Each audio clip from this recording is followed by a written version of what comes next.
Welcome to Good Burger Reviews. My name is John, and I'm here to review a brand new 2026 movie, and that movie is Minnie's Midnight Massacre.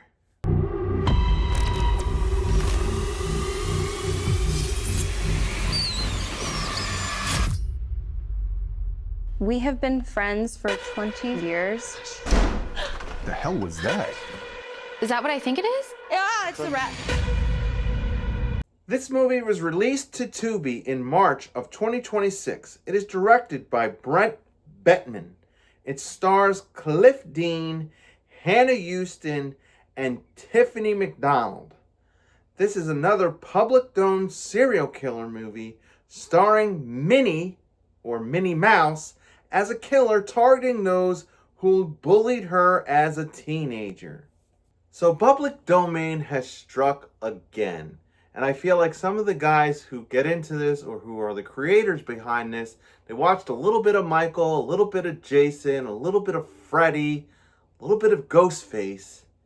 And they think if they dumped a little bit of all that into their movie, they got a slasher. You sick fucks, you've seen one too many movies. Nah, Sid, don't you blame the movies. Movies don't create psychos. Movies make psychos more creative. Stop it, Billy, would you, all right? I can't take anymore. I'm feeling a little woozy here. But sometimes when it comes down to the actual execution, combined with inexperienced directors and actors, you end up with a bit of a mess. You guys are psychos! You've seen one too many TV shows! No! Watching television shows doesn't create psycho killers. Canceling TV shows does. But I do like giving these public domains a chances, and I do like giving inexperienced creators a chance as well, because sometimes you do find a golden nugget.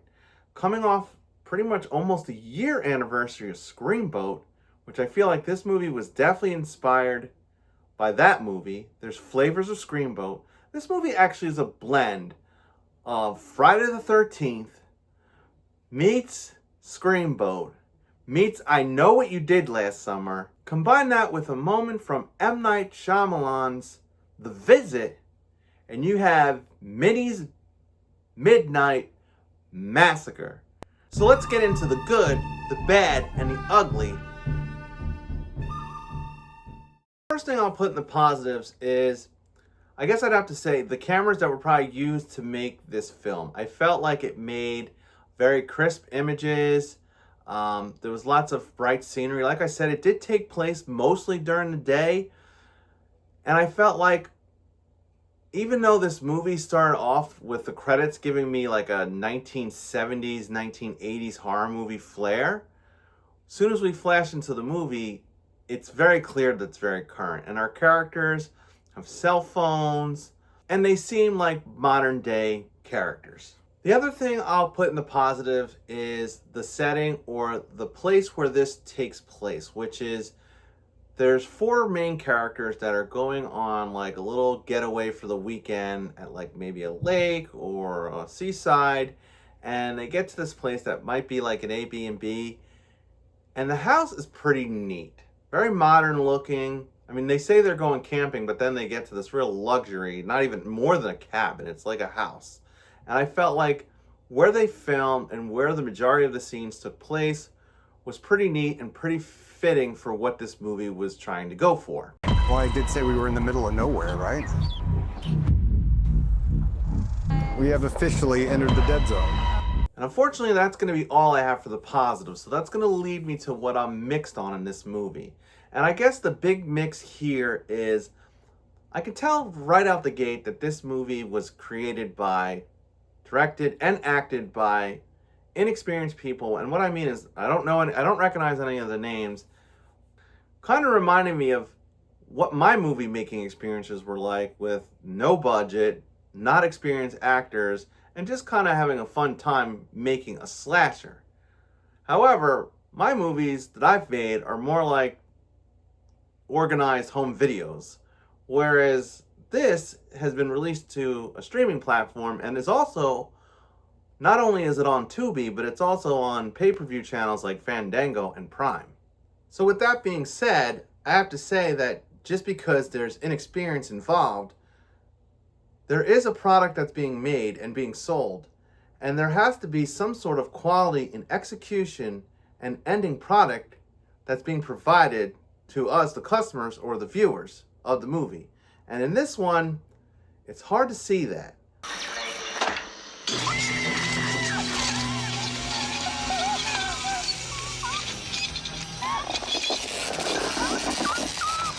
This is it, Jennifer.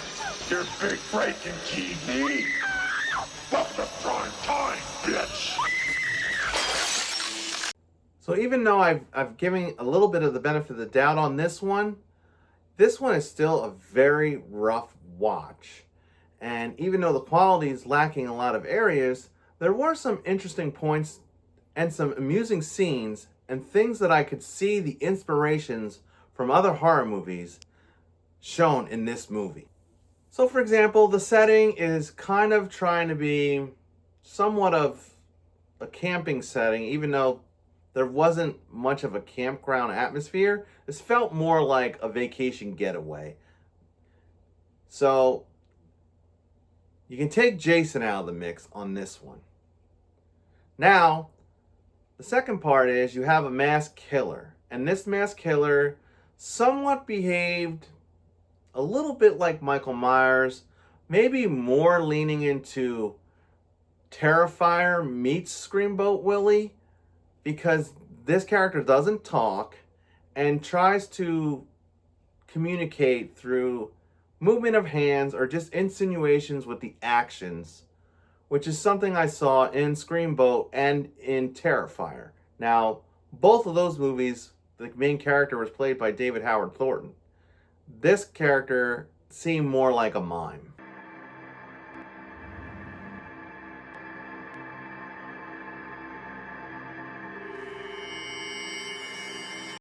So, as we cruise into the negatives on this one, I felt like the overall storyline was straight up, I know what you did last summer. And you could have called this, I know what you did 20 summers ago.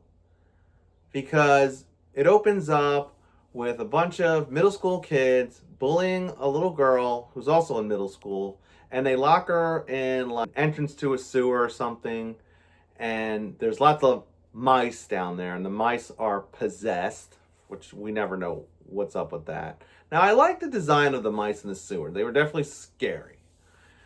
But she gets locked in there, the kids run off, and then quick flash forward to 20 years later, and I thought, why did this really probably would have been better flash forwarding to maybe 5 or 10 years later, because first of all, this girl is gone. It just is, she's gone missing. She never gets found. She never turns up, and these other 4 kids go about their daily lives, but they ended up staying close friends. And I found it odd in the combination of these 4 kids, which consist of one guy named Will, a girl named Belle, another one named Honey, and honestly, I forget the third one's name. But 3 girls and a guy. Don't you get it?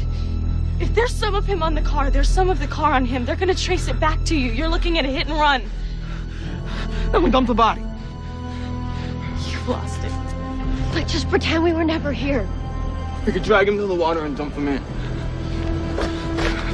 They wouldn't find the fucker for weeks. By that time, all the evidence would be washed away. You found him at all? And the characters were pretty much pulling off the plot of I Know What You Did Last Summer, because they pretty much, without really having that big drawn out discussion scene, they're going to keep it secret and they're going to live with this for a long time. Now, 20 years have passed, and I thought, these characters look like, I guess they would be 32, maybe 33 years old, but they look like they were all just 20, like brand new 21-year-olds. So, again, like I said, it would have been better if maybe only 10 years had passed. Because I found it odd that these characters are pretty much about to be in their mid-30s, and none of them are married, none of them have kids, they all seem like they don't have in-depth careers, except one mentions that he's a doctor, though he didn't do anything to exude the fact that he was anything like a doctor, or ever even show his doctor expertise when other characters get stabbed. Oh, God. What happened? Honey, put her into the tap. You all right? Hey, Patty, can you come take a look at this? Yeah, sure. God, there's a doctor in the house. I'm not a doctor. What? Wait, what, didn't you say you were a doctor? Did I? In Italy, you... What do you do then? Well, I don't do anything. Like, anything? No, I don't work. Then all of a sudden, one of their friends disappears, and I found it odd that they never went for their phone to call or text her. Now, they tried to explain it away a little bit later that there was no service, but I thought, would you at least have tried when you have a friend that's missing? The one girl said, oh, I found her phone in her room. It was kind of odd because they were like, basically, two of them go down, the guy and the girl, the two that you think are going to be a couple, they go down to the lake. The real extra sassy redheaded one says that she's too hungover and she's going to stay home. And the blonde one's already been slaughtered by Minnie in the middle of the night. And that's what will bring us to the M. Night Shyamalan, The Visit moment. So let's flash back to, when was that? I think 2014. In M. Night Shyamalan, The Visit, we have two kids running off to visit their estranged grandparents to find out that the people that they come to visit with for a couple days or maybe a week or whatever it is are not their grandparents but escaped mental patients. And the man playing Grandpa, who always had problems with his dirty diapers and was wearing diapers and had a whole shed of poop diapers, takes one of the young kid characters who's a germophobic in the movie and smashes a dirty diaper in his face. Now, in that movie, it was disturbing and disgusting, but it was highly scary and effective because the kid was germophobic. It was an old man's diaper, and it was just executed really gross and creepily. This, however, seemed, it pretty much was one of the better scenes because of the comedy at the end of it. But Minnie comes in on this blonde girl, the sassiest one and the dumbest one. And they had been drinking, so she was shit-faced. So Minnie takes this diaper, this dirty diaper that we don't know if it was hers, where it came from, takes this random dirty diaper and smashes it in her face and then holds up a sign that says shit-faced. Now, I did find that comical, but it wasn't scary. It was more just amusing. But our three characters are already suspicious of Minnie, who I guess they've been guilty for 20 years. And the cops show up, and the cops are immediately accusing them or insinuating that it's them. And the cops also were rough. Their sheriff shows up first, and he's very weird. Like, it just, I don't know if it's the writing or the acting or a combination of both, but he was just like, he enters the scene, he's like, you, come with me. And they're like, where? And he's like, with me. And I'm like, oh, this is rough. But, you know, I mean, I guess it's one of those ones where you can kind of laugh with it, but they're trying to investigate where the missing girl went, and they found her body outside, even though she was killed inside. And I found it, there's lots of suspension of disbelief, because this blonde girl screamed and carried on right before she got killed. And I thought, no one heard this? None of the other three heard it? I mean, I know they all drank and were passed out, but like, the guy seemed to be on top of things, and he was like, you know, he's like, I got up early, like he was going to go for a jog around the lake, and I didn't hear anyone moving. You didn't hear anything at 6 a.m., but did you hear anything at midnight when Blondie was pooped on and then assassinated?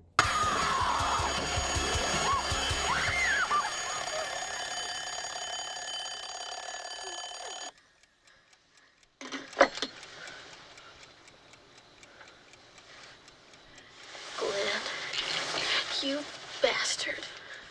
What'd I do? I just asked you to do one thing. Just stay awake and watch me. Just wake me up if it looked like I was having a bad dream. And what did you do, you shit? You fell asleep. Nancy? So when it came to some of the scares, I think this is where the inexperience came out. You know, the camera would show on something and then it would like quick show to the mouse being there, then flip back, then flip back again, and the mouse wasn't there. And it was just, it just felt like obvious, like she stepped away and then boom, we're looking at the same thing. And another thing that I complain about in horror movies, this is the only way where I could say it, a little taste of Freddy, but it seemed like there was a lot of dreams of the mouse. These kids, because they were guilty of what they did 20 years back, they're dreaming of Minnie Mouse. And I guess maybe, it doesn't really say, have they been dreaming of her this whole time? Or did it just happen now as she's about to show up on the scene? Either way, there was a lot of scenes where we see the mouse like face to face with one character, and then next thing you know, it was a vision or a dream. So I hate when we have visions and dreams in movies and it's just for the fact to put the character in the frame to have a scary moment, and it doesn't do anything for the story, it doesn't do anything to progress the plot, it's just a jump scare, pretty much. So Minnie does end up slaughtering now the redhead girl. Now I felt like I was mixed on the redhead girl because I felt like sometimes her acting was terrible, but there was a few scenes, especially when they're bickering about where the blonde girl is, and when the redhead starts making sense, like, I need to get out of here, this is getting out of hand, we need to go, you know, finally a little bit of smart decisions. But not only that, but I felt like in some of those scenes where she's bickering with the two main characters, I thought, this girl's got some acting chops. Maybe the right director's not bringing it out of her, but I could see it in the redhead girl. She could act. So maybe she could find herself into a movie a couple bars up. Oh, you want to play psycho killer? Can I be the helpless victim? Okay, let's see. No, please don't kill me, Mr. Ghostface. I want to be in the sequel. Cut, Casper. That's a wrap. And then the kills. So, I mean, again, with this is low budget, so I mean, there was some nice practical effects in parts where they used blood and squirting, but then there was other scenes, especially in the kills, like one kill where it's very clear that the character is laying like this and Minnie is just stabbing on the other side of the person, and then you see the blood coming up. Like there's literally like on the side where the camera isn't, there's probably like a bucket of blood, and she's just stabbing into a bucket of blood, and the character is just laying there going like this, and it's like, come on, you know, like it just was very obvious that she wasn't stabbing into the body. So like there's got to be some framing, some idea of that it has to look like the characters are actually getting killed and not like they're just staging it. Ow! Ow! So even though we stayed pretty consistent through this I Know What You Did Last Summer type of storyline, where the characters are still guilty about what they've done, arguing about what they should do, should they go to the police, should they come clean, and I just thought 20 years has gone by. It's a little late to come clean on this one.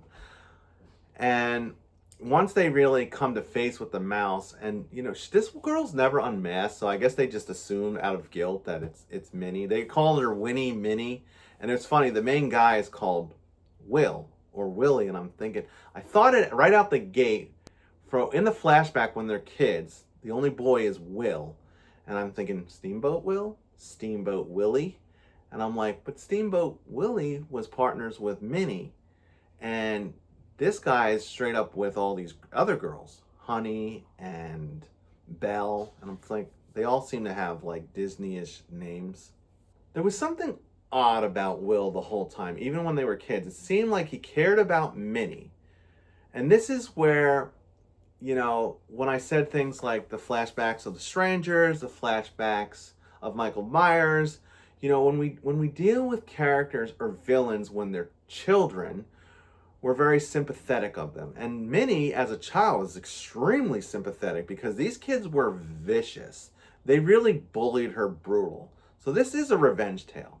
And like I mentioned in my Ghostface ranking or my Scream ranking, that, you know, I don't hate it when revenge is a killer motive. This is straight up revenge. Minnie comes back 20 years later to revenge. Mickey was a good boy, but my God, that whole blame the movies motive. Did you buy that for 1 second? Poor boy was completely out of his mind. And you're not. No, I'm very sane. My motive isn't as 90s as Mickey's. Mine is just good old-fashioned revenge. You killed my son. And now I kill you, and I can't think of anything more rational. But Will was the question mark, because he was the question mark the whole time. And one was because, like I said, they all were in their mid-30s and they didn't seem very mature or like they had success in their life.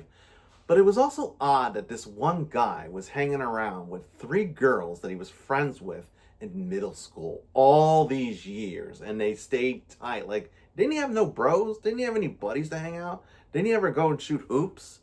He just hanged around and gossiped with these girls for 20 years and never dated any. And they very much said that he didn't date any of them. He didn't sleep with any of them, though it is insinuated, and there is a scene where he may have or probably dated and slept with one of them, but they could never get their relationship going. They were so guilty about what they did to Minnie when they were kids.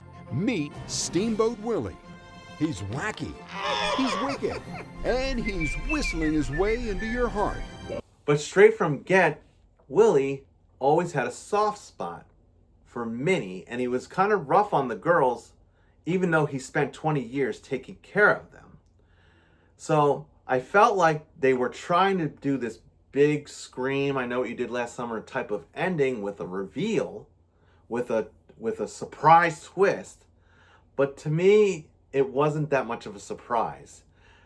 So after all the cops are dead, after the blonde girl's dead, the redhead's dead, Minnie's got Belle, the other main girl, the one that was closest to Jennifer Love You type of character, and I Know What You Did Last Summer, tied up, and she's being really bizarre with her. She's got like this birthday cake, and she wants Belle to sing to her, and then she's going to smash the cake in her face and then stab her.